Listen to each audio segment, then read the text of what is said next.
자, 계시록은 언제 이야기라고 그랬어요? 계시록은 예수님이 재림하실 때 상황이에요. 재림하실 때. 다니엘서는 좀 멀리 그걸 이야기를 했고, 또 마태복음 24장도 예수님 초림 때니까 그 좀 멀리 이야기를 했어요. 근데 요한계시록은 마지막 끝부분입니다. 끝부분. 그래서 이 요한계시록이 언제 시작이 될 건지, 그 계시록의 내용이 우리 앞에서 진행되고 있는지, 아니면 미래에 다가올 일인지, 우리가 이런 것들을 그래서 잘 알고 시대를 분별하는 것이 아주 중요한 일입니다. 기독교는 역사예요, 역사. 역사라는 것이 무엇입니까? 역사라는 것은 시작이 있고 그리고 끝, 완성되는 시간이 온다는 거죠. 하나님이 아브라함한테 언약을 맺어요. 창세기 15장에. 그리고 마침내 그 언약이 수백 년에 걸쳐서 계속 진행이 됩니다. 그리고 마침내 여호수아서를 통해서 그 언약대로 가나안 땅에 들어가는 시간이 왔어요.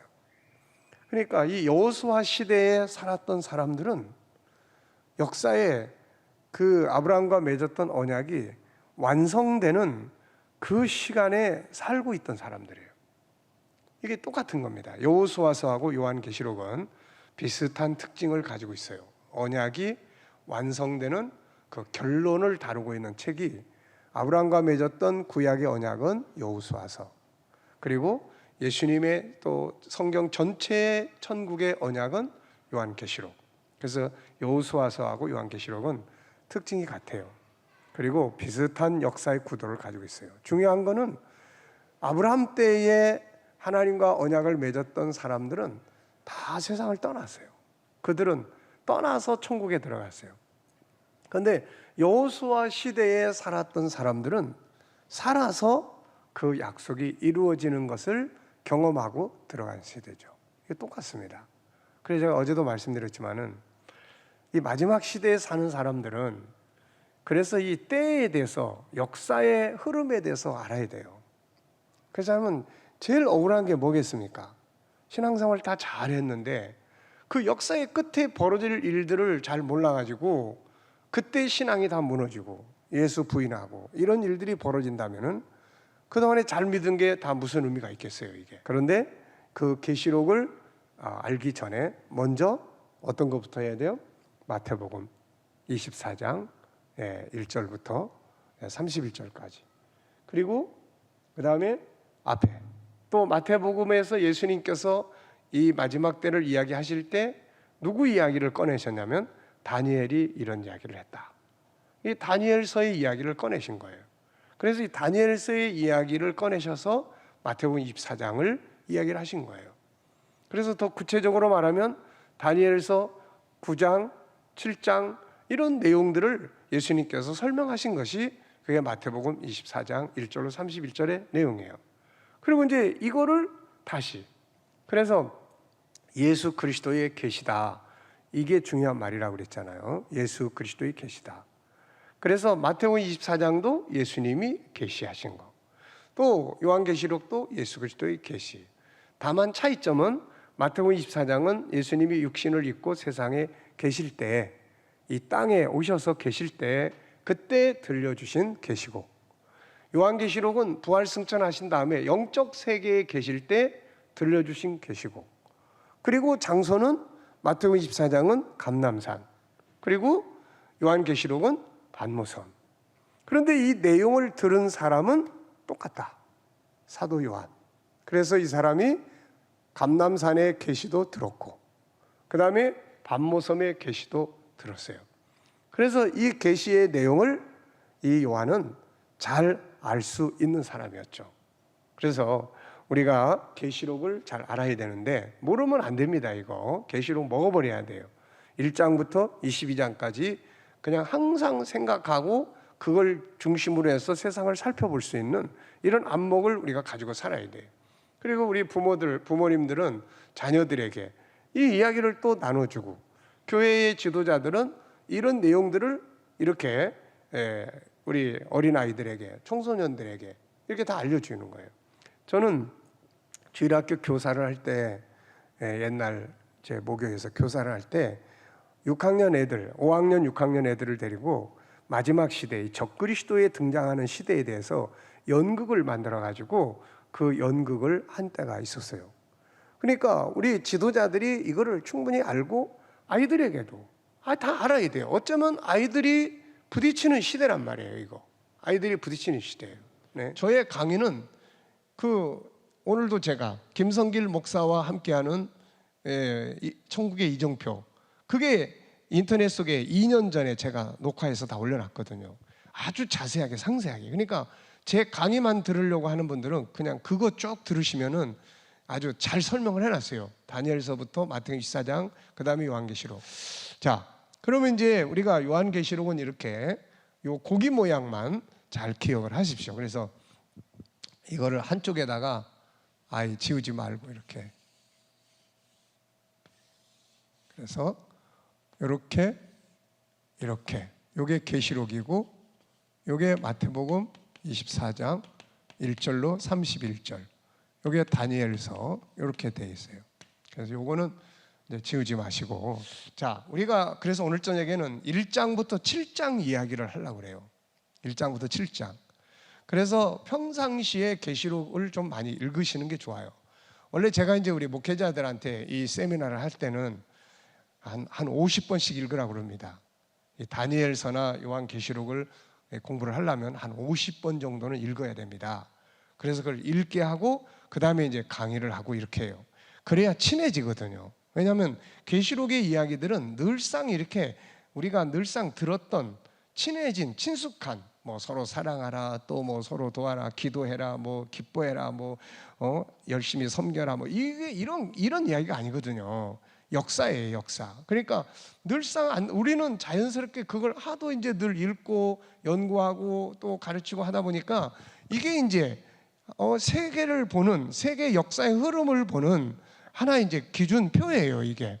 그래서 세상에 어떤 일이 일어나면은 이 다니엘서 이게 어디 있는 이야기가 지금 이루어지는 건가, 또 어떻게 되는 건가, 그 다음에 뭐가 다가올 건가, 이런 것들을 이제 기준에서 살펴볼 수가 있어요.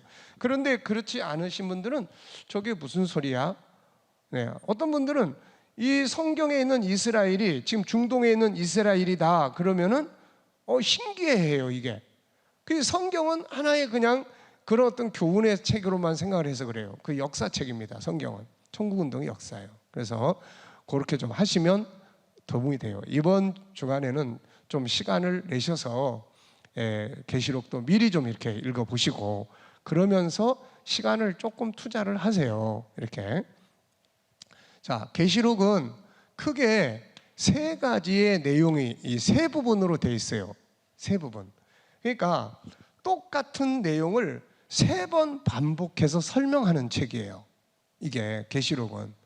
그러니까 뭐 1장부터 순서대로 쭉 있는 이게 아니고 같은 내용을 세 번 설명하는 거예요, 이게. 왜 그랬는지는 저도 잘 모르지만은 어쨌든 그런 구조로 이게 이루어져 있습니다. 그래서 우리가 어떤 건물에 들어갈 때나 또 아니면은 우리가 이런 공원, 산에 이렇게 들어갈 때 앞에 이렇게 지도가 있잖아요. 그래서 거기서 구조를 보고 들어가는 거예요. 이리 가면 어떤 길이 나오고 저기 가면 어디가 나오고 이렇게, 이게 다 구조예요, 구조. 그래서 이걸 알고 보면 어렵지가 않아요. 근데 모르고 보면은 막 헤매기 시작하는 거예요, 이거. 그래서 큰 건물도 마찬가지예요. 그 들어갈 때 입구에 다 표시를 해놨어요. 그러니까 그 구조를 딱 보고 들어가면은 헤매지 않고 잘 찾아다닐 수가 있는 거예요. 계시록도 똑같은 거야, 이게. 자, 먼저 1장에서 7장까지 이 속에 이 다니엘서나 마태복음 24장이나 또 요한계시록이나 궁극적인 목적은 다 뭡니까? 예수님 재림하시는 건다. 그 재림하시기 전에 세상에 이런 중요한 일들이 일어난다. 그리고 하나님의 나라가 임하는 거다. 이걸 이야기하는 거예요. 다니엘서도 그거 이야기하는 거고 마태복음 24장도 그거 이야기하는 거고 요한계시록도 그거 이야기하는 거예요. 근데 그 이야기를 예수님이 재림하시고 그 다음에 하나님 나라가 임한다, 이 이야기를 세 번 한단 말이에요. 세 번. 그래서 1장에서 7장, 여기에서 이제 가장 중요한 것이 6장과 7장이에요. 요걸 가리켜서 이제 제목이 뭐냐면 일곱인이라고 돼 있어요. 일곱인. 근데 이거는 책이야, 책. 책 속의 내용이에요. 책 속의 내용. 그러니까 일곱인 6장 7장. 그러니까 이렇게 해서 예수님의 재림과 하나님 나라가 임하는 게 여기에 한 번 딱 나타나요. 이게 한 번 딱. 그 다음에 이제 두 번째 또 이게 나타나는 게 8장에서 11장이에요. 이게 8장에 11장. 여기는 이제 주제가 뭘로 나타나냐면은 일곱 나팔로 나타나요. 일곱 나팔, 이렇게 일곱 나팔. 여기는 일곱인. 이건 책 속의 이야기야. 여기는 이제 일곱 나팔입니다. 이거는. 그러니까 일곱 나팔이에요. 그래서 이거는 이제 무대 위에서 이루어지는 본론이에요. 그러니까 사실 계시록의 본론은 요 이야기예요. 요 이야기. 8장에서 11장. 네. 나머지는 이거를 이제 설명하기 위해서 한번 설명하고 또 보충 설명하고 이런 구조예요, 이게. 자, 그 다음에는 이제 세 번째는 어디서 나타나냐면은 12장에서 22장 5절까지 여기서 나타나는 거예요. 12장에서부터 22장 5절까지. 이거를 가리켜서 우리는 뭐라고 그러냐면은 보충 설명, 이렇게 이야기하는 거예요. 보충 설명. 그래서 오늘 저녁에 이 이야기를 하고 내일 저녁에 이야기를 하고 그 다음날 저녁에 이 이야기를 이제 하게 될 것 같습니다. 그래서 자, 오늘 저녁에 이렇게 하고 그 다음에 이제 22장 이제 마지막 결론적인 이야기입니다. 그래서 마지막 결론적인 이야기가 22장 6절부터 마지막 21절인데 항상 결론적인 부분은 이런 이야기예요. 마태복음 24장에도 똑같은 내용입니다. 항상 무슨 이야기냐면은 지금까지 보여준 거는 사실이다. 지금까지 보여준 건 사실이다. 그리고 이대로 반드시 될 거니까 잘 준비를 해라. 그리고 내가 속히 온다. 그리고 이 세상은 추수 때가 되기 때문에 알곡과 쭉정이가 같이 큰다. 그래서 잘 준비를 해라 하는 이야기를 하고 있는 거예요. 그러니까 요거는 실제 사건들이 아니고 이제 들은 사람들한테 내가 해준 말에서 빼지도 말고 더하지도 말고 그대로 믿어라. 요걸 이제 당부하는 그런 내용이에요. 그러니까 이제 사건은 이렇게 세 등분으로 돼 있어요. 이게 어떤 다른 내용을 말하는 게 아니라 똑같은 내용을 세 번 이야기를 하고 있다. 잘 이해되셨어요? 그래서 요걸 기억해 두시고 계시록을 이해하려면은 요거 마태복음 24장, 그 다음에 다니엘서 요거 기억하시고, 그 다음에 계시록은 요렇게 똑같은 사건이 세 번 들어있다. 하나는 1장에서 7장인데 일곱인, 그 다음에 8장에서 11장인데 일곱 나팔, 12장에서 22장 5절까지인데 이거는 보완해서 중요한 것만 다시 설명하고 있다. 이렇게 보시면 되는 거예요. 이거를 잘 이해하기 위해서 항상 예를 드는 게 이제 그런 연극 하는데 가는 거예요. 연극장. 이거를 이해를 하면 쉽게 이해를 할 수가 있어요. 자, 우선 가면은 자, 연극장에 들어가면은 뭐 우선 뭘 봤습니까? 이제 제일 먼저 가면은 뭘 줘요? 순서지 주잖아요. 순서지 줍니다. 이거 순서지를 주면 이 안에 그 무대 위에서 공연할 내용이 다 있어요, 없어요? 다 있어요. 그거 보면 이제 뭐 먹을 거 먹으면서 이제 그거 쫙 보는 거죠. 요게 이제 순서지 역할을 하는 게 요거예요, 요거. 그래서 이게 마지막 때 되어질 이야기가 책 속에 일곱인으로 봉해진 책 속에 들어있단 말이에요, 이게. 그런데 요 순서지가 이제 지나고 나면은 다 보고 나면은 이제 순서지만 보고 옵니까? 그럼 조금 있으면 이제 뭐 해요, 이제? 뭐 합니까? 조금 있으면 이제 순서지에 있는 대로 무대에서 이제 공연이 시작이 되는 거야, 이게. 공연이. 근데 이 공연하고 순서지의 내용이 같아요, 틀려요? 이거 틀리면 안 되는 거야, 이게. 그러니까 같은 거예요, 이게. 그래서 이 무대에서 공연하는 요게 이 8장에서 11장 요거예요, 요거. 이거 본론이라고 합니다, 본론. 그래서 이게 이제 무대 위에서 실제로 일어나는 거야. 그래서 우리가 앞으로 보게 될 실제 사건은 요거예요. 요게 이제 책 속에서 다시 설명이 된 거예요. 자, 이런 일들이 일어난다. 그리고 나서는 이제 때가 되니까 요렇게 무대 위에서 이제 쫙 펼쳐지는 거예요. 이게 핵심입니다, 이게.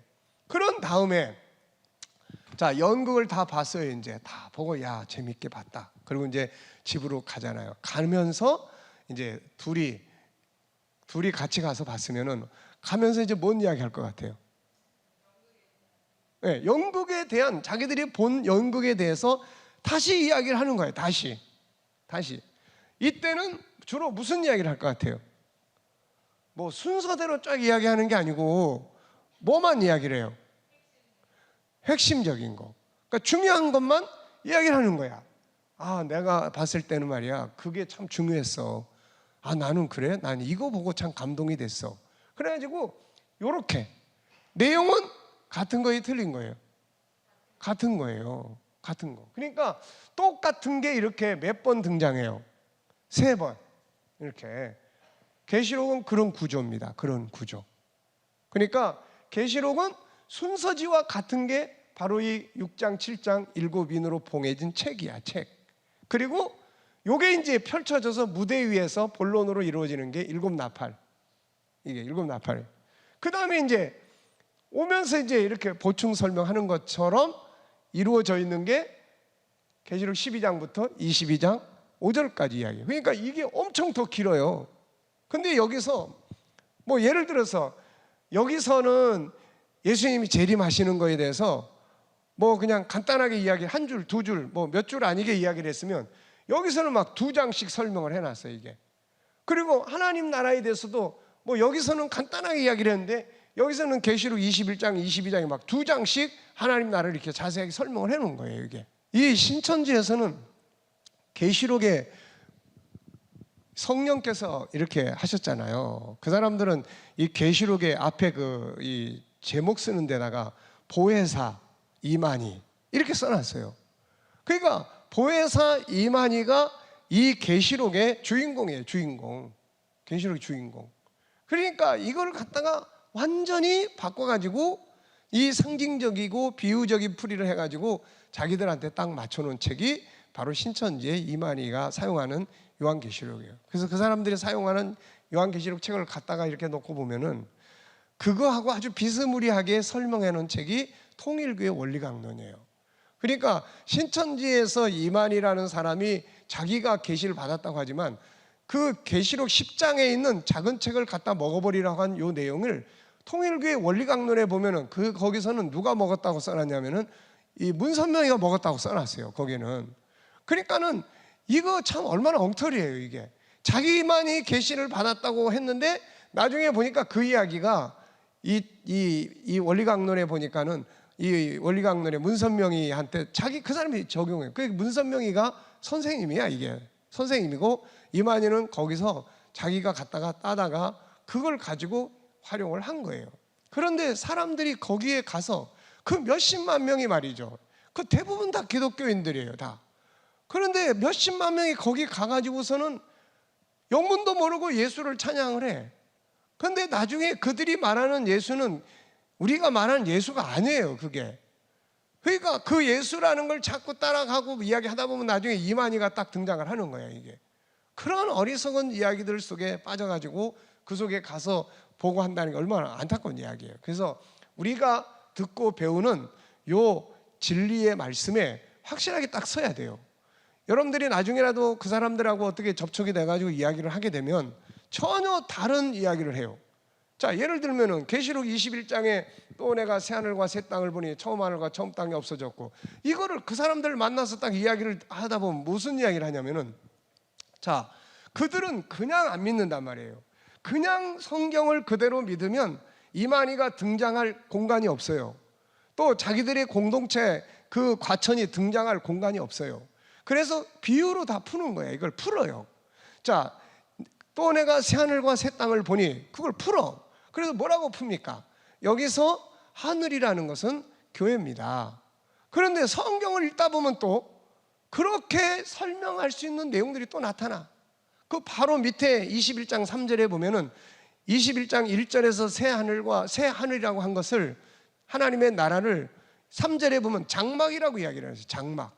이 장막. 그래서 옛날에는 신천지를 장막 성전이라고 이야기를 했었어요. 하나님의 나라를 장막이라. 그러면 이 장막은 또 뭐예요, 이게? 이게 그대로 보면은 계시록 21장 3절 그대로 보면 이 장막은 새하늘과 새 땅 하나님 나라예요. 그런데 또 이 사람들이 이 장막을 뭐라고 푸냐면 이게 교회다. 그리고 또 이 성경을 보면은 이 장막이라는 게 또 교회라는 말이 또 나오네. 이게 광야에 뭐 광야교회, 무슨 장막교회, 이게 다 나와. 그러니까 이렇게 막 짝을 갖다가 붙여놓고 보니까 어떻게 되냐면 하늘은 교회다. 그런데 처음 하늘과 처음 땅 없어졌어요. 이거는 기존 교회야. 기존 교회. 기존 교회들이 다 사라지고 나면은 새 하늘, 새로운 교회가 등장을 하는데 그게 12지파로 이루어진 자기들이다. 이렇게 이야기를 하는 거예요. 우리는 이제 계시록 21장 2절도 또 내가 새 예루살렘 성이 하나님께로부터 하늘에서 내려온 것을 보니 그 예비한 것 신부가 남편을 위하여 단장과 같더라.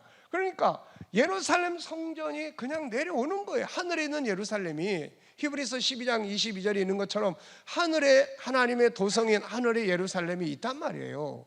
그러니까 바울 사도는 그 위에 있는 예루살렘, 우리는 실제적인 건물이에요. 그게 실제적인 실물이라고. 근데 이제 이 사람들은 그거를 이제 조직이라고 이야기해요. 조직체. 그래서 실제 건물이 아니고 사도들로 이루어진 12사도들로 이루어진 조직이다 이렇게 이야기해요. 우리로 말하면 당회나 뭐 재직회 이런 것처럼. 그래서 예루살렘이 내려온다. 이거는 그 하늘에 있는 12사도의 조직에 대한 것이 이 땅으로 내려와. 어디로 내려오냐면 과천으로 내려오는 거예요. 그게. 그래서 이 땅에 있는 12지파 장들이 바로 예루살렘을 구성하는 조직체야 이게. 그러다 보니까 실물은 없어져 버려. 그래서 그 사람들하고 이야기를 나누다 보면 또 생명수 강가에 있는 생명나무, 이 생명나무가 그들은 말씀이에요. 말씀. 그러니까 우리는 실제로 생명나무가 생명수 강가에 있는 거고, 그 사람들은 그걸 이제 말씀으로, 왜? 말씀을 강조하기 때문에. 그래서 이 말씀이 생명수도 말씀, 생명나무도 말씀이에요. 다. 그게 어디에 있느냐? 새 예루살렘, 자기들의 조직체 안에 있다 이렇게 이야기를 한단 말이에요. 이게. 그러니까 이거 실물에 대한 이야기를 우리가 열심히 듣고 익숙하게 믿는 믿음이 만들어지지 않고 그 사람들하고 이야기를 딱 하게 되면 더 신비하게 해석을 느끼게 되는 거예요. 이게. 그래서 그걸로 가는 거야. 그냥 이야기하면 갈 일이 없어요. 근데 이렇게 해석하다 보면은 다 가. 제가 아마 신천지 방식으로 계시록을 설명을 하면 여러분들이 훨씬 더 재밌을 거예요. 예. 근데 우리는 실물을 믿는단 말이에요. 실물을. 그러니까 그런 것들을 조심하기 위해서라도 우리 것에 대해서 철저하게 알고 믿고 해야 된다고요, 이거. 그렇지 않으면 그 사람들이 이야기하는 게 더 재밌고 더 신기해. 그래서 쉽게 더 따라갈 수가 있어요, 이게. 그래서 결국은 과천이 새 예루살렘이야, 거기가. 그래서 이런 부분들을 우리가 조심해야 된다. 그래서 이렇게, 자, 잘 이해되셨죠? 그래서 이 계시록에는 똑같은 이야기가 3번 이렇게 나오고 이렇게 하고 이렇게 하고, 이걸 이해하기 위해서는 연극장에 가면 팜플렛을 받고 쫙 보고 무대 위에 올라가고 그 다음에 돌아가면서 중요한 것만 서로 이야기 나눈다. 이렇게 생각하시면 계시록의 구조를 잘 이해할 수 있을 거예요. 자, 그러면 이제 오늘 저녁에 요 이야기를 하려고 합니다. 근데 이제 요 이야기를 하려면 여기서 이제 핵심이 6장 7장이야. 자, 1장은 뭐예요? 1장. 계시록 1장은 무슨 이야기예요? 예, 이 이제 우리가 짧은 시간에 이야기를 하는 거니까 일일이 다 읽지 못하니까 그냥 설명만 할게요. 1장은 계시록의 배경이죠. 배경. 그래서 사도 요한이 자기가 언제 어디에 있었는데 누구를 만나서 이런 이야기를 들었다. 그래서 계시록을 쓰게 된 배경을 이야기를 해놨어요. 그 다음에 이제 2장과 3장은 무슨 이야기예요? 이제 앞으로 되어질 일들이 다 누구를 상대로 벌어지는 일들이라면 교회를 상대로 다 벌어지는 일들이에요. 성도들에게 다 부딪히는 일들이에요. 그래서 여기서 미래에 되어질 이야기를 설명하기 전에 그 일이 부딪히게 되는 교회들을 점검을 하는 거예요, 교회들을. 그래서 대표적인 교회 7교회를 선택을 했어요. 대표적인 교회 7개를 뭐 에베소, 서머나, 버가모, 두아디라, 또 뭐 사대, 그다음에 빌라델비아, 라우디게아, 이 7개 교회를 선택했어요. 이거는 그때 당시에 실제로 있었던 교회지만 모든 시대를 거쳐서 이 앞으로의 부딪혀야 될 이런 싸움을 싸우는 교회는 이렇게 준비가 되는 교회여야 된다. 그래서 이기는 교회, 이기는 성도가 되어야 된다. 요거 이야기하는 거예요, 이게. 자, 그 다음에 이제 4장은 무슨 이야기냐? 내가 보니 성령의 감동으로 사도 요한이 하늘의 장면을 보는 거예요, 이제. 근데 보니까는 뭐가 보이냐면 하늘의 보좌가 보여요. 하늘의 보좌. 하늘의 보좌. 이걸 왜 보여주겠습니까? 앞으로 될 모든 일을 계획하고 진행하고 통치하는 센터가 어디예요? 여기란 말이에요, 이거. 하늘의 보좌예요, 이거. 여기서 다 이루어지는 거예요. 여기서 다. 그래서 시편 103편 19절 이하를 보면은 다윗이 그러잖아요. 하늘의 보좌를 세우시고 그 정권으로 만유를 통치하신다. 그리고 그 뜻을 이루기 위해서 그의 천사들이 일하고 천군들이 일을 한다. 이거를 이야기하는 거예요. 그래서 앞으로 마지막 때에 되어질 일들, 지금 이 지구상에서 벌어지는 모든 일들, 이거를 통치하는 센터가 바로 하늘의 보좌예요. 그래서 우리는 항상 이 세상 나라만 보면 골치 아파요, 이거. 자, 러시아가 우크라이나 침략하고 지금 뭐 핵을 쏜다 만다 이런 이야기를 자꾸 가는데 이게 보통 심각한 일이 아니잖아요, 이거. 근데 여기만 보면은 이게 막 너무 심각하고 너무 복잡해요, 이게. 그리고 우리가 살아가는 삶의 현장도 뭐 뭔가 열심히 해서 얻고 잘 되고 하는 것도 있을 수 있지만 병들고 고통스러운 거 이것만 보는 거예요. 그래서 항상 우리는 위에 걸 봐야 돼요. 위에 걸. 러시아를 통치하시는 하늘의 보좌. 어떻게 될 건가? 우리는 그것만 보는 게 아니라 하나님이 이걸 통해서 어디로 역사를 이끌고 가시는지 이걸 볼 수 있어야 되는 거예요. 다니엘서가 그런 걸 보여주는 책이에요. 그래서 역사를 바벨론이 통치하는 게 아니고 알고 보니까 바벨론이 유다 왕국을 침략해가지고 유다 왕국을 다 멸망시켜가지고 포로로 잡혀왔는데 다니엘이 바벨론에 와서 기도하는 가운데 하늘이 열리는 것을 보고 계시를 보니까 바벨론을 통치하는 게 하늘의 보좌야, 이게.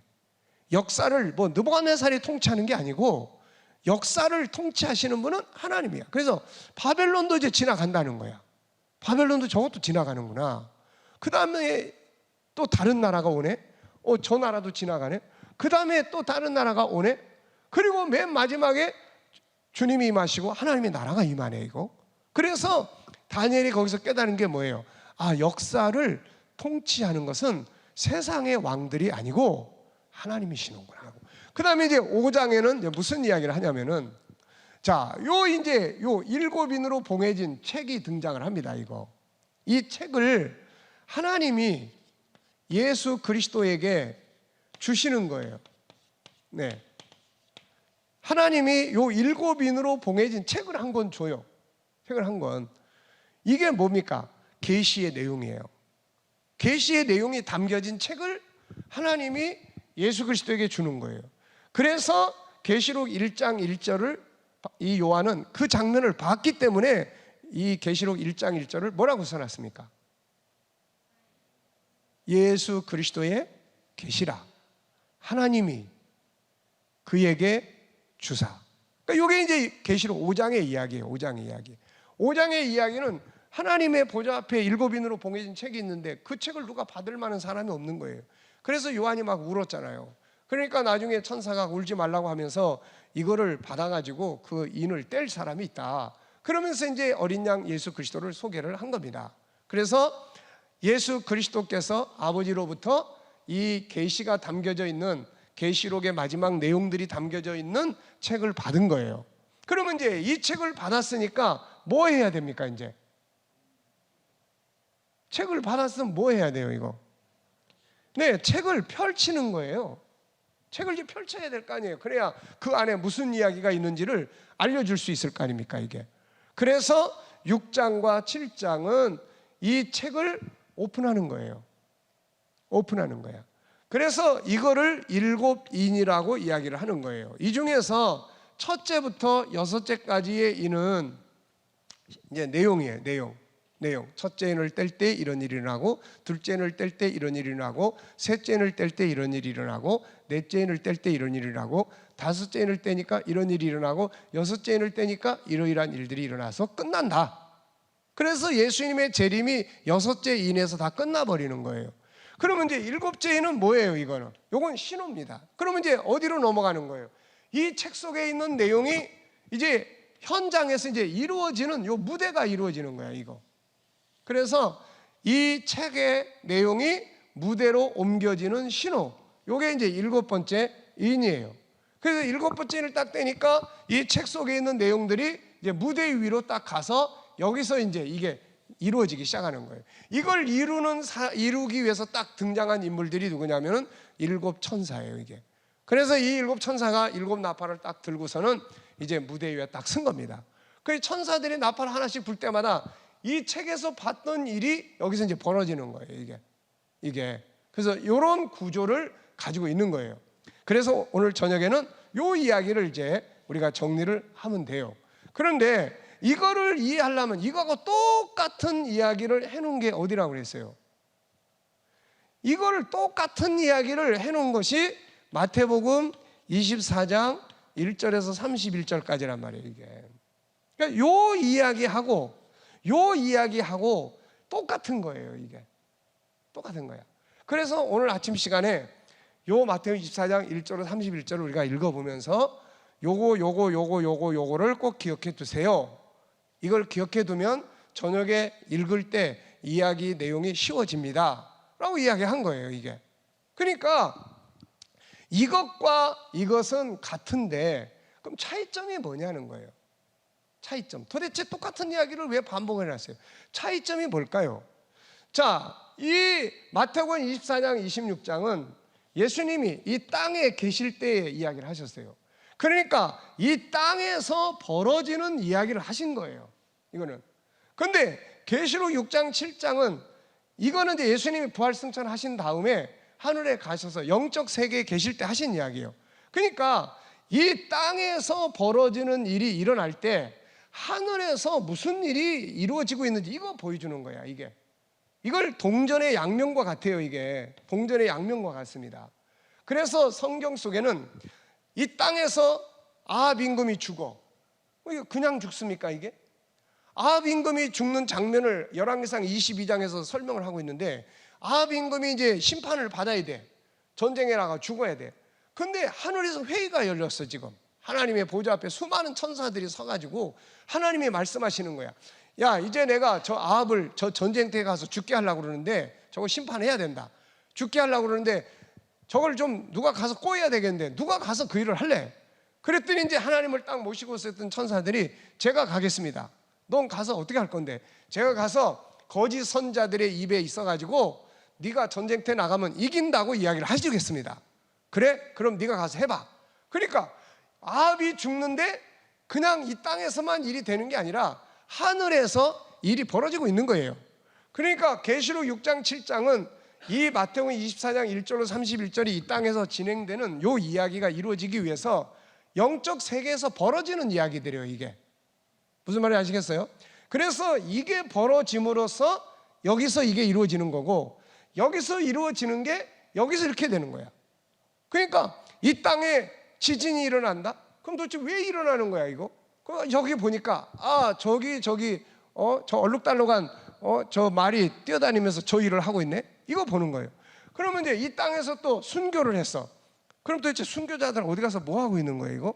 그래가지고 여기 보니까는 그 순교자들이 하나님의 보좌 앞에 가서 다 기도하고 있네. 다. 여기서 순교한 사람들이 저기 가서 저거 일을 하고 있구나. 자, 그래서 이 마태복음 24장 1절로 31절하고 계시록 6장 7장은 똑같은 건데, 요거는 영적인 세계의 이야기고 요거는 현실적인 세계의 이야기야. 그래서 이 두 개는 같은 거야. 이것 때문에 이게 벌어지는 거고, 여기서 벌어졌으니까 여기에 가서 이렇게 되는 거예요, 이게. 자, 이런 구조가 돼 있어요. 그러니까 우리가 이제 마태복음 24장 1절로 31절을 그래서 기억을 하셔야 된다니까, 이게. 정리를 해보면 마태복음 24장 이제 1절로 3절에서는 예수님께서 이제 예루살렘이 이렇게 무너진다. 그랬더니 3절에 제자들이 감람산에 가가지고 예수님 이런 일이 언제 일어날까요? 그리고 예수님 오실 때 세상 끝에는 무슨 일이 벌어지겠습니까? 그래, 이제부터 세상 끝날까지 벌어질 일을 내가 쭉 설명해 줄게. 그래가지고 이제 쭉 설명을 하시는데 여기 이제 중요한 것들이 등장을 해요. 큰 주제들이. 제일 먼저 나오는 게 뭐예요? 마태복음 24장 1절로 31절. 요거를 먼저 알고 그 다음에 이제 6장, 7장을 우리가 읽어보려고 해요. 자, 그러니까 마태복음 24장 1절로 31절의 요 이야기 중에서 자, 가장 중요한 게 첫째, 뭐가 나옵니까? 이제 뭐가 나와요? 미혹을 주의하라. 자, 이 미혹이라는 게 나오는 거예요. 그런데 여러분 한번 생각해 보세요. 세상에서 미혹이 일어나려면 지금 이단들이 저렇게 설치고 거짓 이단들이 저렇게 활동하고 미혹을 하는 데는 자기들 생각만 가지고 하는 게 아니에요. 누가 역사를 합니까? 또 미혹의 영들이 있을 거 아니에요. 그래서 요한일서에서 사도 요한이 미혹의 영들을 잘 구별을 해라, 이걸 이야기하는 거예요. 그러니까 이제 그런 문제를 계시록 6장에서 쭉 이야기를 하는 거예요. 자, 두 번째는 이제 뭐가 나옵니까? 이제 두 번째는 여러 가지 이야기가 나오지만 마태복음 24장에서 두 번째 나오는 이야기가 뭐냐면은 이제 난리와 난리의 소문, 나라가 나라를 대적해. 이건 전쟁이에요.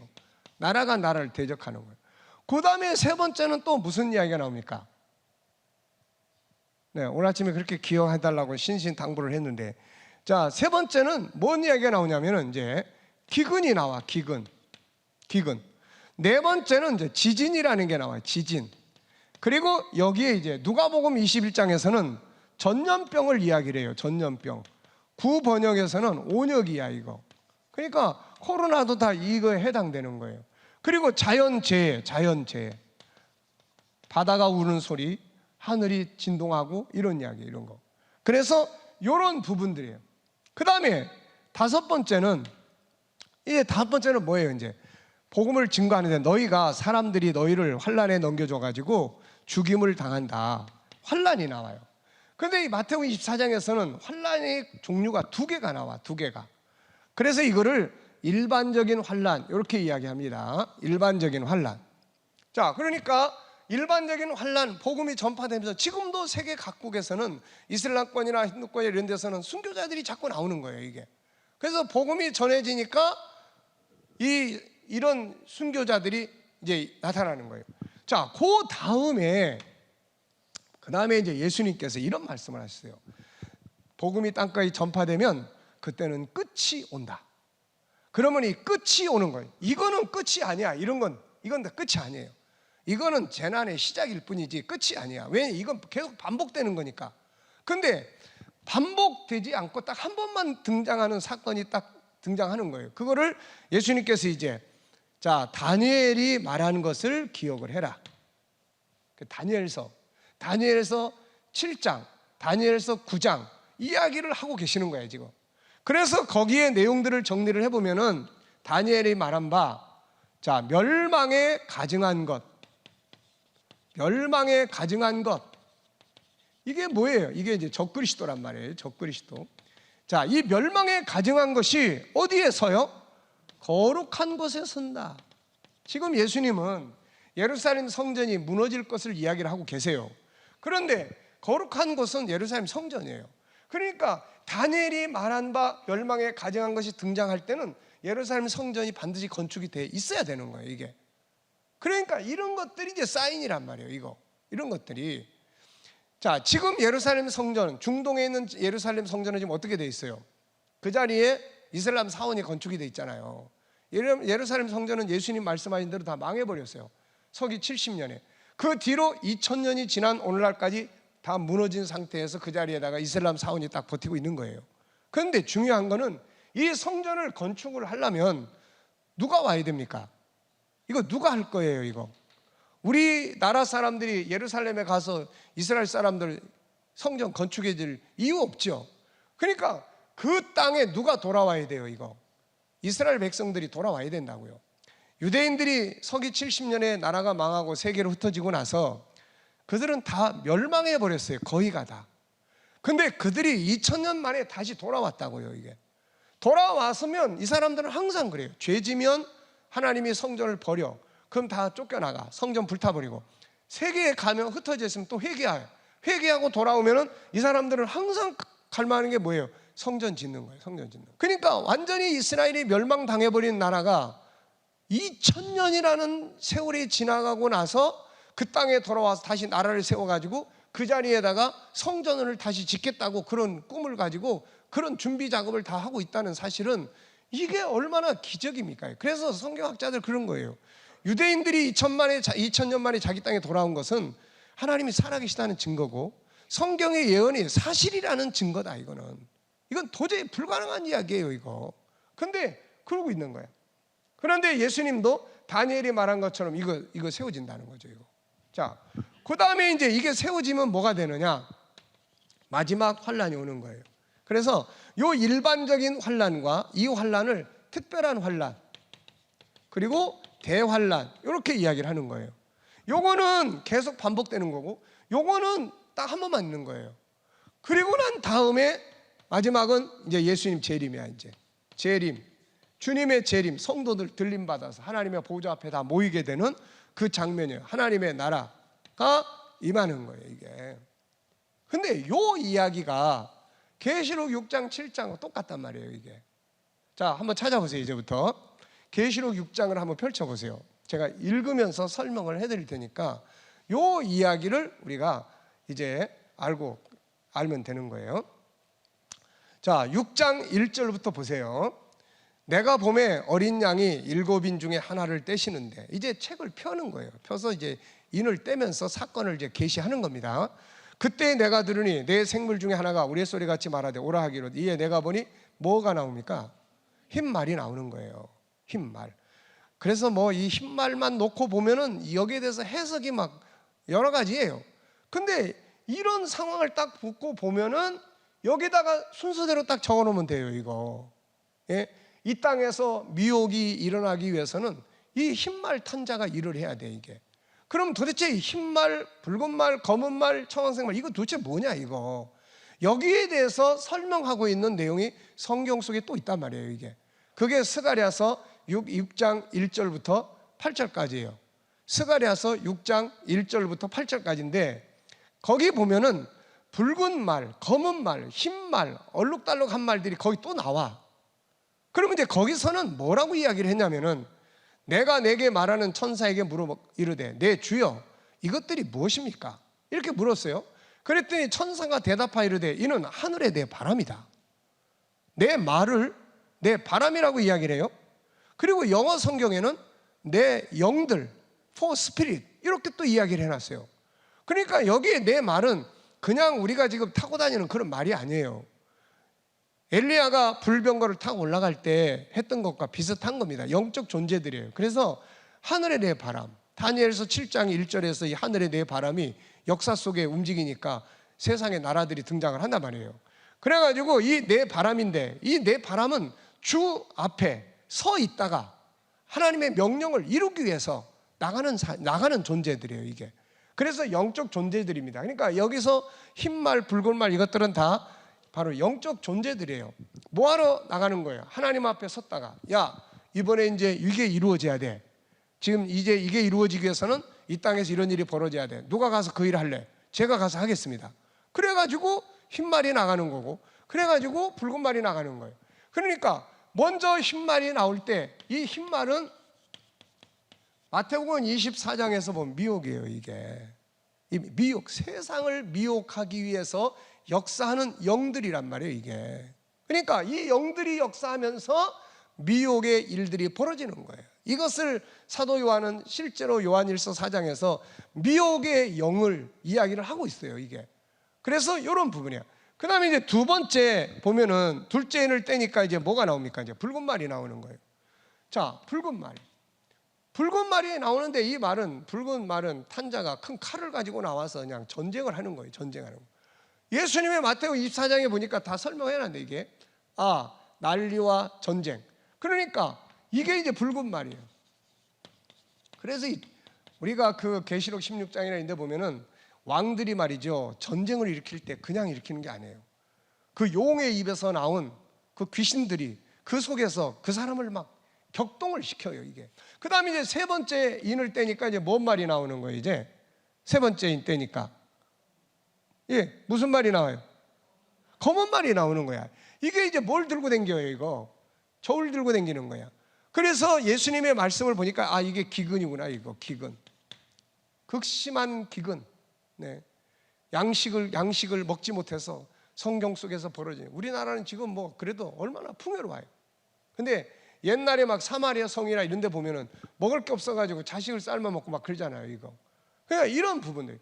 그 다음에 네 번째 인을 떼니까 무슨 말이 나와요? 네 번째 인 떼니까 청황색 말이야, 이게. 이게 얼룩달룩한 말인데 이게 시체 색깔이에요. 그래가지고 이거는 흉년, 이 뒤에 보면은 뭐 지진, 또 온역 이런 것들을 통해서 수많은 사람들이 죽어, 이거. 그래서 이런 것들이 움직이면서 이런 일들이 벌어지면서 역사의 수레바퀴가 앞을 향해서 가는 거예요, 이게. 이런 게 없으면 역사가 안 흘러가, 이거. 그러면 이제 이런 역사들이 흘러가면서 마지막에는 하나님의 뜻을 완성시키는 구조들이 형성이 되는데 이게 그냥 평안하고 있으면 아무것도 흘러가질 않아, 이게. 그래서 이 네 가지의 영적인 존재들을 역사를 움직이는 원인자, 이렇게 이야기를 합니다. 자, 그 다음에 이제 다섯째 인을 떼니까 뭔 일이 벌어졌어요? 하나님의 말씀과 그들이 가진 증거로 말미암아 죽임을 당한 영혼들이 제단 아래에 있어. 자, 이걸 보니까 예수님의 마태복음 24장을 보니까 그 다음에 이제 환란이 있어요. 일반적인 환란을 통해서 사람들이 죽어. 이 사람들이에요, 이 사람들. 그러니까 이 땅에서 복음을 전하다가 순교한 사람들이 지금 다 어디 가서 뭐 하고 있는 거예요? 자, 여기 보니까 뭐가 있습니까? 죽임을 당한 영혼들이 제단 아래에 있어서 그럼 무슨 기도하고 있습니까? 큰 소리로 불러 이르되 거룩하고 참되신 대주제여 땅에 거하는 자들을 심판하여 우리 피를 갚아주지 아니하시기를 어느 때까지 하려 하시나이까. 계속 울부짖고 기도하는 거예요. 하나님, 세상을 심판하여 주시옵소서. 저 원수들을 심판하여 주시옵소서. 자, 그랬더니 뭐라고 이야기합니까? 이제 흰 두루마기를 주시며 이르시되 잠시 동안 쉬되 그들의 동무 종들과 형제들도 자기처럼 죽임을 당하여 그 수가 차기까지 하라. 자, 여기서 기억해야 될 게 그 다음에 이제 뭐가 있습니까? 이제 특별한 환란이 있어요. 이게 바로 이제 순교자의 수가 차는 환란이에요. 이게 그러니까 더 이상의 환란은 없는 마지막 환란이에요.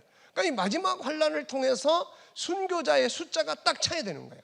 하나님이 심판하시기 위해서 관용할 만큼 다 관용하고 마지막으로 숫자가 딱 채워지는 순간 이제 다 끝나는 거예요, 이제. 그래서 이걸 일반적인 환란, 이게 특별한 환란.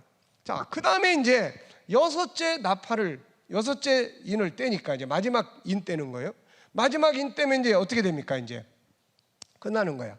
그래서 여섯째를 떼실 때 큰 지진이 나며 해가 검은 털로 짠 상복까지 검어지고 이제 하늘과 땅이 막 진동하는 거예요. 이게 이제 마태복음 24장 29절부터의 31절까지 이야기예요, 이게. 그래서 마태복음 24장 29절 이하를 보면은 환란 후에 하늘이 피같이 되고 똑같은 이야기를 하고 있는 거예요. 그러면서 여기서 17절에 보니까 그들의 진노의 큰 날이 이르렀다. 심판의 날이 온 거예요. 자, 그래서 이제 예수님이 재림하시는 겁니다. 심판자가 오시는 거죠. 어린 양의 진노의 날. 그러니까 진노의 심판을 쏟아 부으실 분이 오시는데 그분이 예수님 재림하시는 거예요. 그러면 이때 이제 성도들은 어떻게 되는 거예요? 성도들은 이제 마태복음 24장 30절 31절에 보면은 천사들을 보내서 각 지역에 있는 성도들을 다 이제 불러 모아. 어디로 불러 모아요? 하나님의 보좌 앞에 다. 세상은 심판받고 성도들은 변화돼서 하나님의 보좌 앞에 다 모이는데 그거를 설명하는 것이 이제 계시록 몇 장이에요, 이제? 예? 7장이란 말이에요. 7장. 그러니까 7장 1절부터는 이제 마지막 이제 부름받을 성도들을 인치는 장면이고 그 다음에 7장 9절에 각 나라와 족속과 백성과 또 언어에서 수를 헤아릴 수 없는 큰 무리가 하나님 성도들은 변화돼서 하나님 보좌 앞에 다 모이는데 그거를 설명하는 것이 이제 계시록 몇 장이에요, 이제? 예? 7장이란 말이에요. 7장. 그러니까 7장 1절부터는 이제 마지막 이제 부름받을 성도들을 인치는 장면이고 그 다음에 7장 9절에 각 나라와 족속과 백성과 또 언어에서 수를 헤아릴 수 없는 큰 무리가 하나님 성도들은 변화돼서 하나님 보좌 앞에 다 모이는데 그거를 설명하는 것이 이제 계시록 몇 장이에요, 이제? 예? 7장이란 말이에요. 7장. 그러니까 7장 1절부터는 이제 마지막 이제 부름받을 성도들을 인치는 장면이고, 그 다음에 7장 9절에 각 나라와 족속과 백성과 또 이걸 딱 떼니까는 여기서 이제 지금까지 이야기했던 이런 내용들이 여기서 다 이제 이루어지기 시작하는 거예요. 요게 7 나팔이에요. 그래서 요 내용이 이제 8장에서 11장. 그러니까 8장에서 11장 7 나팔은 다른 이야기가 아니라 여기에 있는 이야기들이 다시 여기서 종합적으로 이루어지는 이야기들이에요, 이게. 그래서 어려운 이야기가 아니다. 그런데 이제 이거를 종합적으로 이해하기 위해서는 이것만을 확 찍어가지고 정리해 놓은 내용이 있어요. 그게 이제 다니엘서 11장 40절부터 12장 3절까지 요 이야기야. 그리고 요게 이제 마태복음 24장에서는 이렇게 이제 부분적으로 나타났어요. 전쟁이 있을 거고, 그 다음에 이제 적그리스도가 이렇게 등장할 거고, 그 다음에 환란이 있을 거고, 예수님 재림하시고 이런 거. 요게 이제 여기에 일부분 있고, 확실하게 이걸 딱 설명해 놓은 게 요 이야기예요, 요 이야기. 그래서 내일 아침에는 새벽에 요 이야기를 하려고 그래요, 요 이야기를. 왜냐하면 요게 여기에서 그대로 이루어지는 거니까, 이게.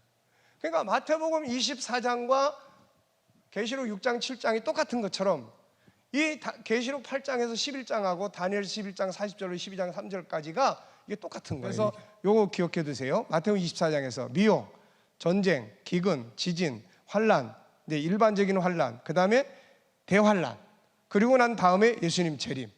그러니까 적그리스도 등장하고 예수님 재림하고 하나님 나라가 이방, 우리 다 그 앞에 모이는 거예요. 요런 구조로 6장 7장이 이루어져 있다는 거 잘 이해됐죠? 네, 어려운 거 없을 거예요. 그리고 뭐 더 자세하게 또 보고 싶으신 분들은 책도 있어요. 책도 천국의 이정표 써놓은 책도 있으니까 읽어보셔도 되고, 또 인터넷에 들어가셔서 그렇게 찾아보시면은 더 자세하게. 근데 제가 볼 때는 인터넷에서 설명한 내용보다 지금 더 아주 이렇게 비교해서 이렇게 정리를 이번에 좀 잘 해드리는 것 같아요. 그러니까 어쨌든 더 자세한 건 그렇게 살펴보시면 됩니다.